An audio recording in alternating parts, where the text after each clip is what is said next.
एक शांत नदी के किनारे एक विशाल वटवृक्ष पर बैठा एक सुंदर नीलकंठ पक्षी और उसकी पत्नी। सूर्यास्त का समय है।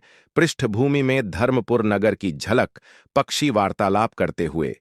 एक वृक्ष की छांव में बैठा वृद्ध किसान भोजन करने ही वाला है, तभी एक भूखा भिखारी आता है। किसान मुस्कुराकर अपना भोजन भिखारी को दे देता है।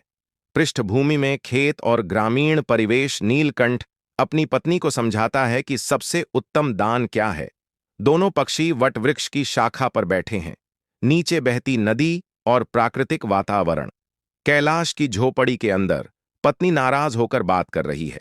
कैलाश शांत भाव से जवाब दे रहा है। झोपड़ी में सादा जीवन और गरीबी के दृश्य।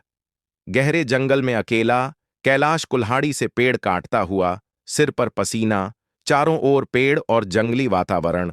सूर्य की किरणें पत्तों से छन रही हैं। एक सादा लेकिन सुसंस्कृत घर में पंडित कैलाश को भोजन करा रहे हैं। पृष्ठभूमि में तुलसी चौरा।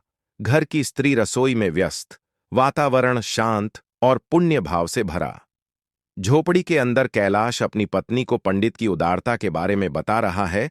पत्नी चिंतित मुद्रा में। दोनों के बीच भावनात्मक संवाद। एक ऊंचे वृक्ष से गिरती शाखा के पास तपस्या में लीन साधु क्रोधित होकर कैलाश को श्राप देते हैं। अगले ही पल कैलाश कुत्ते में परिवर्तित हो जाता है। एक कुत्ता कैलाश पंडित के घर के बाहर पत्तल से बचा भोजन खाता है। अचानक उसका आधा शरीर सफेद हो जाता है। चमत्कारी रोशनी का प्रभाव। मोहन नामक युवक गाय दान करता है। पृष्ठभूमि में लोग देख रहे हैं। लेकिन कुत्ता कैलाश जब मोहन के झूठे पत्तल से खाता है तो कुछ नहीं बदलता। राजा खुले मैदान में लोगों को भोजन और वस्त्र बांट रहे हैं। कुत्ता एक कोने में है। सैनिक राजा की पत्तल फेंकते हैं। कुत्ता खाता है, लेकिन कोई असर नहीं होता।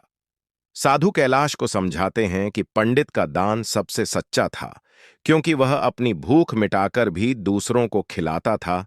तपस्वी भाव, शांत वातावरण, ज्ञान की आभा।